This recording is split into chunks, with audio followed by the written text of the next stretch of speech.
Hello there, Queen... No, you're not Queen Fangirl, I'm Queen Fangirl. Hi there, Fangirl Army, my name's Queen Fangirl, and today I am back with Susie Sundays. How long has it been? Too long. I know you all have been missing this fabulous series, but today it is a Sunday and I thought, I haven't made a video in a while. I'll make a Susie Sunday. Today I am unfortunately not going to be talking about Doctor Who because it's not on TV anymore, but I am going to be talking about other stuff. Recently, not recently, it's been for ages, to fill the void that Doctor Who has kind of left in my heart, I've been rewatching Merlin, thanks to all of my friends who have it and are constantly lending me the DVDs. I used to watch Merlin back when it was on TV, so that was a good 4 years ago. I'm now rewatching it, and I only watched the end couple of series, so it was just such an experience seeing the first 3 series for the first time, and I love it. Beautiful.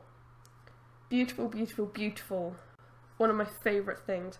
Everything's my favourite thing, but it's beautiful. I am now on series 5, and I am expecting to cry at the end because I've kind of seen spoilers online, which I'm just not thinking about.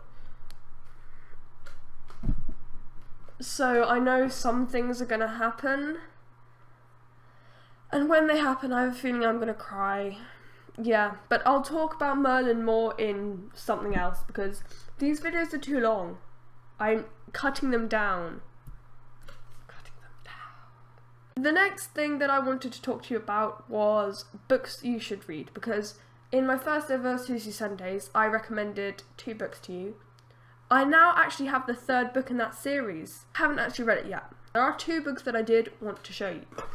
First of all, The Rest of Us Just Live Here by... who's it by? Patrick Ness.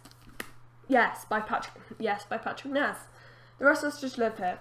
You should totally read it. I just love this book. I've reread it so many times because it's just so damn beautiful. You know those books you read and it's just like, this could actually, it could change my life, because it's one of those kind of books that is meaningful. It's not just a book that you read because you want something to read, it's a book that could mean something to someone. It's gorgeous, and I really want you to read it. It's so funny, but it's so self-aware at the same time, because the storyline centres around the fact that they're the indie kids. They're always having these adventures, fighting zombies and vampires and mysterious alien things. But the story isn't about that. At the start of each story, there's like a kind of paragraph or something telling you what the indie kid's getting up to. And then the story isn't about that. It's about these normal kids who, they're not the ones who the action are happening to.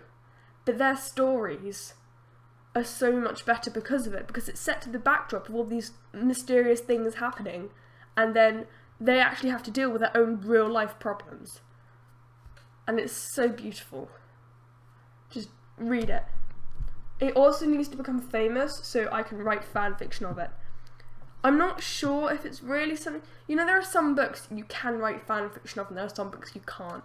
I'm not sure if this is the type of book that you can write fan fiction of, but I want to.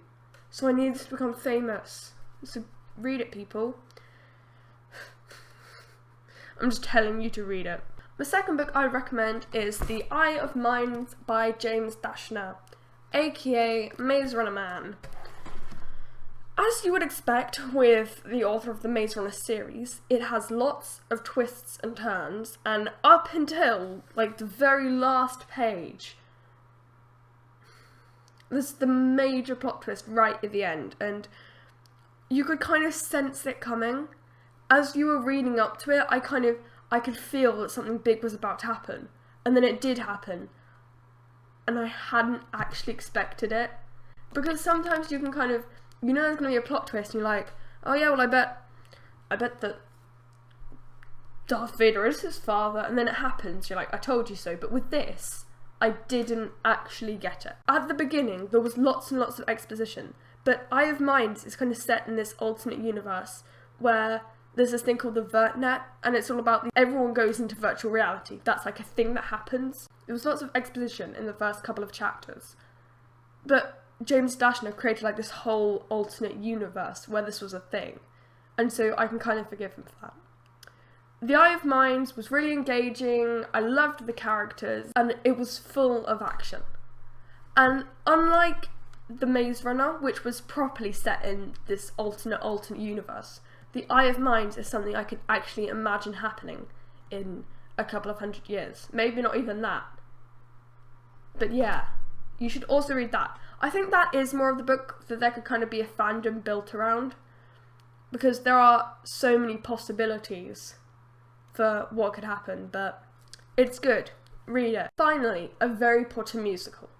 It's one of those things that if you've heard of it, you've probably watched it, and if you haven't heard of it, then you should go and watch it right now. Because my friend Esme, shout out, my friend Esme told me about it a while ago, and I was like, oh yeah, well, I'll watch it sometime. And I didn't for a really long time, and then just the other day I just remembered the name and decided to watch it, and how did I not watch this earlier? It was so amazing. It was the most hilarious thing, and I'm actually considering kind of just declaring it my favourite musical, which is a honour awarded to Les Mis at the moment. But A Very Potter musical was just the best thing.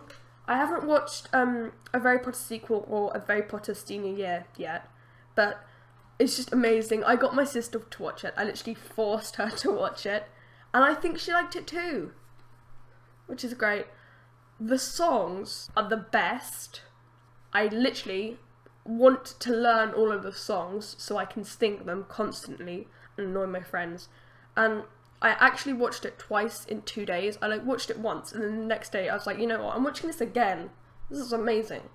So I did watch it again. A Very Potter musical is basically about well, it's not all of the Harry Potter characters, but most of them, the important ones. And it's not set in any particular year. It just combines things from all of the years, which is amazing because you have all the dramatic showdowns and all of the new characters being introduced and everything. And then you also have Quirrell and Voldemort. Like, no spoilers, but if you didn't ship Quirrell more before now, and you had no reason to, if you didn't ship it before now, then you will. Seriously, it is actually now one of my OTPs, just because it was so adorable. Voldemort's adorable. It made me like Voldemort. That's what this musical did. So if you are ready to like Voldemort, then just watch it. Just watch all of these things. Just do it.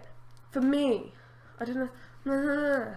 My hands are just everywhere now. See, the thing is, when I haven't done something like this in a while, I start talking and I don't even know what I'm saying, but I'm not saying anything worth anything. I don't have anything else to talk about. Let's talk about the state of my hair. What is it doing with its life? Well, I have been Queen Fangirl.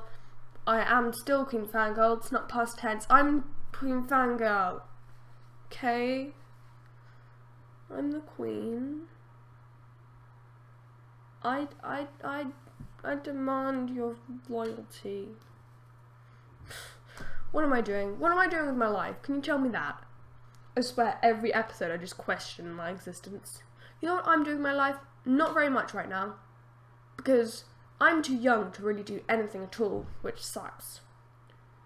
And I know, like, I could be out there doing stuff, but I'm also kind of a bit lazy at times. So basically, I have no one to blame but myself. But I blame my age. Yeah. Don't blame your age, kids. Go out and do stuff. Well, that is the motivational speech for this episode. I hope you have enjoyed watching me. Have a great day. I hope you have a great day. Unless it's night time, in which case have a great night.